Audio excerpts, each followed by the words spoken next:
जैसा कि आप सब ने पिछले एपिसोड में देखा था कि हमारा हीरो खुद को बहुत ज़्यादा कंट्रोल करता है हमारी हीरोइन का खून पीने से, और दूसरी तरफ हमारी हीरोइन कह रही होती है कि मुझे सांस नहीं आ रही है, मन में कह रही होती है मुझे सांस नहीं आ रही है।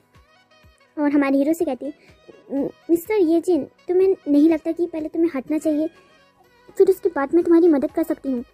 और वहाँ पर लगातार हमारा हीरो खुद को कंट्रोल कर रहा था कि वो हमारी हीरोइन का खून ना पिए, पर वो कंट्रोल से बाहर चला जाता है और कहता है कि, और मन में कहता है कि नहीं, मुझे ताज़ा खून चाहिए।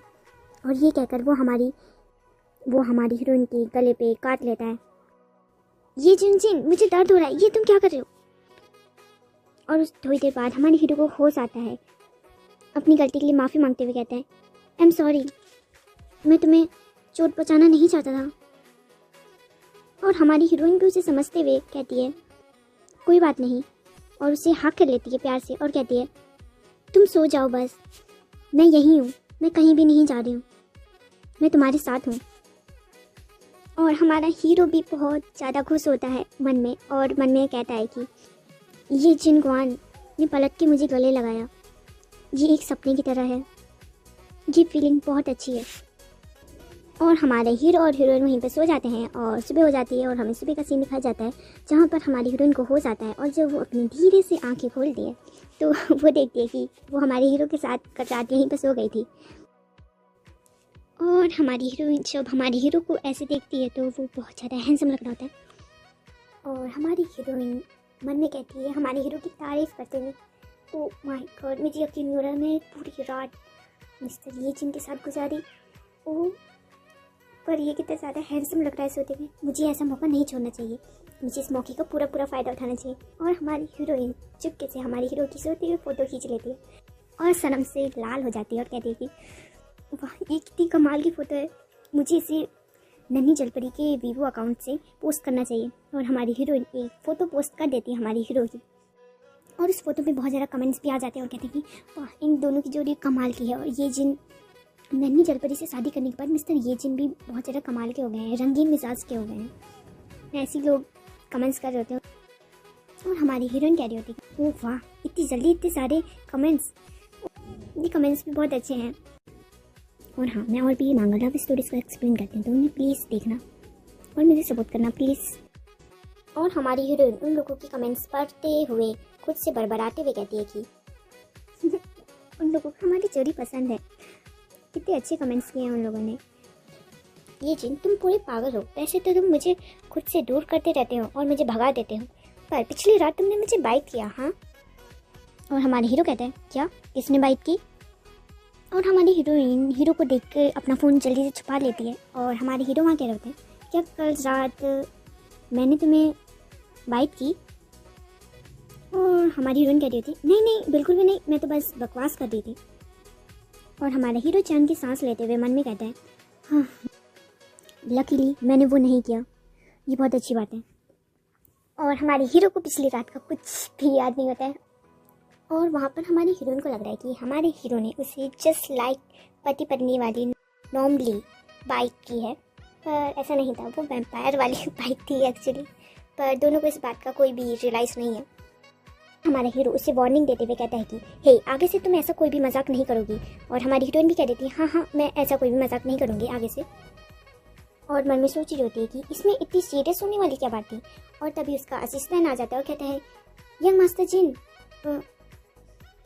और हमारी हीरो और हीरोइन को एक साथ देखता है और कहता है आप दोनों एक साथ। हमारी हीरोइन हमारी हीरो के असिस्टेंट से कहने लगती है कि हाँ, तुम बिल्कुल सही वक्त पे आए हो मिस्टर फू, तुम्हें पता है पिछली रात मिस्टर ये जिन कितने बीमार थे।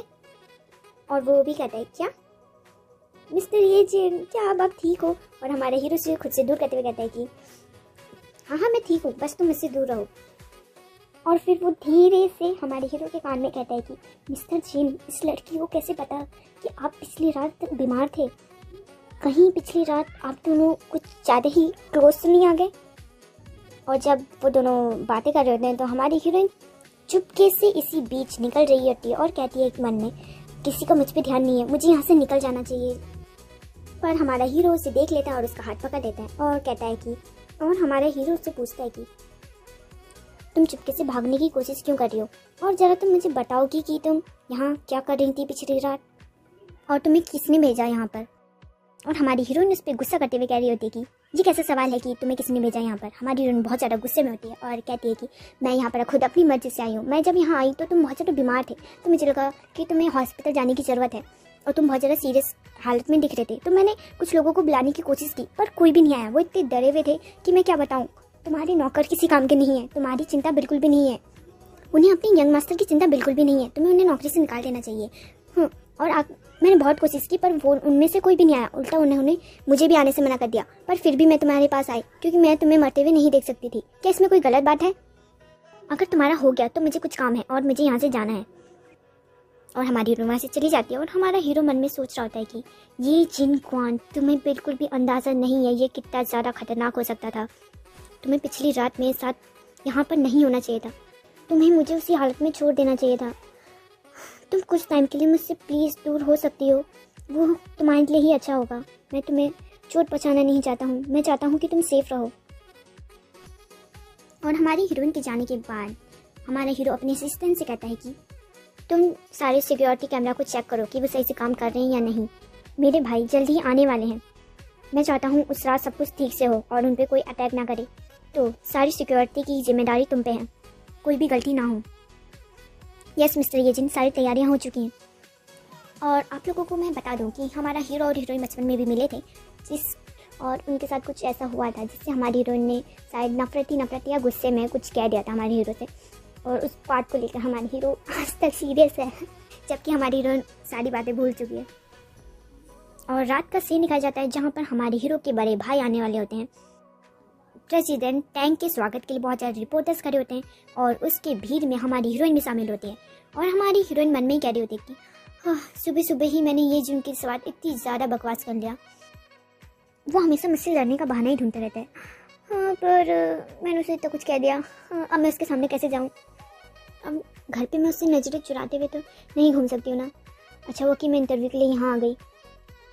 और तभी उसके बड़े भाई आ जाते हैं और हमारा हीरो भी उनके साथ होता है। सब लोग कहते हैं कि हे प्रेसिडेंट आ चुके हैं। वो अभी तक प्रेसिडेंट बना नहीं है पर फिर भी लोगों ने उसे प्रेसिडेंट बुलाना शुरू कर दिया।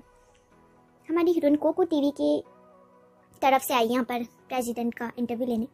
हमारी हीरोइन हमारे हीरो से बचने की सोच रही थी और हमारा हीरो खुद हमारी हीरोइन के सामने आ गया और हमारी हीरोइन वहाँ पर बहुत सो होती है। मिस्टर ये जिन, तुम यहाँ क्या कर रहे हो? नहीं, मैं इंटरव्यू कैसे लूँगी? और आगे क्या होगा ये पता चलेगा अगले एपिसोड में। मेरे लिए वीडियो को लाइक और चैनल को सब्सक्राइब कर देना।